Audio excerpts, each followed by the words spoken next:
Selamat pagi anak-anak, bagaimana kabar kalian hari ini? Semoga kalian di rumah dalam keadaan baik-baik saja ya. Hari ini kita belajar bahasa Indonesia, tema 7, subtema 1.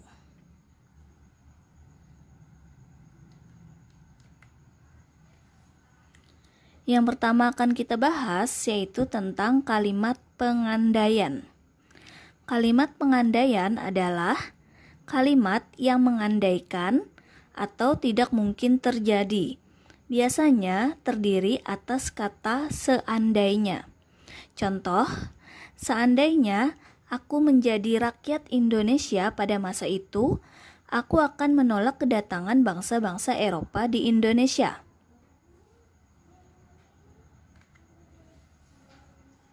Nah, sekarang kita akan membahas tentang poster. Poster adalah plakat yang dipasang di tempat umum yang berupa pengumuman atau iklan. Berikut ciri-ciri poster yang baik. A. Berhasil menyampaikan informasi secara cepat. B. Ide dan isi menarik perhatian. C. Bahasa yang digunakan bersifat mempengaruhi dan membentuk opini atau pendapat atau pandangan. D. Menggunakan warna-warna mencolok dan menarik perhatian. E. Menerapkan prinsip ringkas, padat, dan informatif.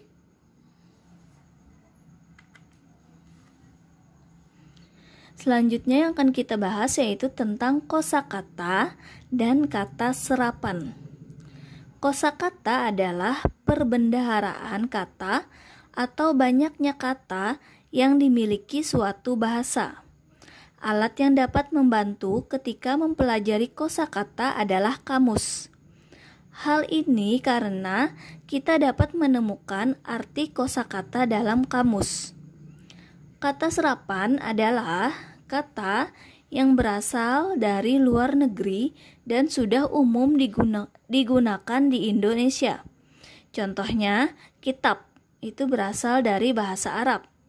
Takwa juga berasal dari bahasa Arab.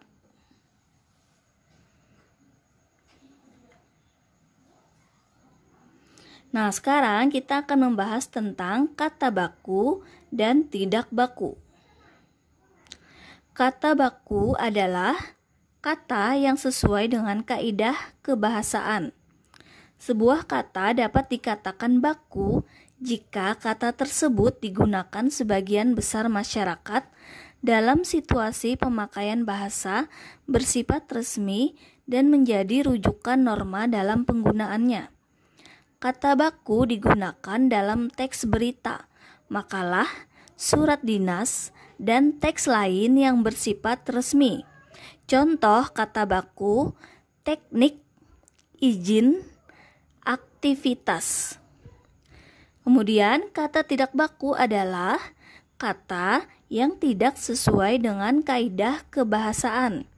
Sebuah kata dikatakan tidak baku jika kata itu menyimpang dari norma kebahasaan atau norma kosakata baku. Hal itu terjadi misalnya karena unsur kedaerahan atau penyerapan kata asing tidak mengikuti kaidah yang berlaku. Kata tidak baku biasanya digunakan dalam percakapan sehari-hari. Contohnya, teknik, izin, aktivitas.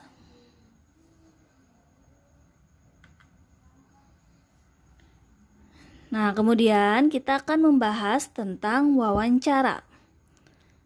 Wawancara adalah tanya jawab dengan seseorang untuk dimintai pendapatnya mengenai suatu hal. Orang yang mewawancarai disebut pewawancara, dan orang yang diwawancarai disebut narasumber. Jika ingin melakukan wawancara, langkah-langkah yang harus ditempuh yaitu sebagai berikut. A.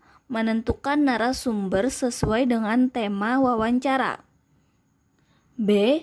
Menghubungi narasumber untuk memastikan kesediaan melakukan wawancara. C. Mempersiapkan daftar pertanyaan sesuai dengan pokok-pokok masalah. D. Mempersiapkan keperluan wawancara, misalnya alat tulis dan alat perekam. E. Melakukan wawancara yang santun pada waktu dan tempat yang telah disepakati. F. Seusai melakukan wawancara, kita perlu menyampaikan terima kasih dan permohonan maaf jika ada hal-hal yang kurang berkenan. G. Hasil wawancara adalah rangkaian jawaban dari narasumber. Langkah-langkah menyimpulkan hasil wawancara. Yang pertama, membaca kembali rangkaian pertanyaan dan jawaban selama wawancara. Yang kedua, menentukan pokok-pokok hasil wawancara berdasarkan rangkaian jawaban narasumber. 3. Merangkai pokok-pokok hasil wawancara menjadi kesimpulan hasil wawancara. Nah, untuk tugas kalian hari ini ada 5 tugas ya. Yang pertama, apakah yang dimaksud dengan kalimat pengandaian? Yang kedua, tuliskan 3 ciri-ciri poster yang baik. 3. Apakah yang dimaksud dengan kosakata? 4. Apakah yang dimaksud dengan kata serapan? 5. Apakah yang dimaksud dengan pewawancara dan narasumber?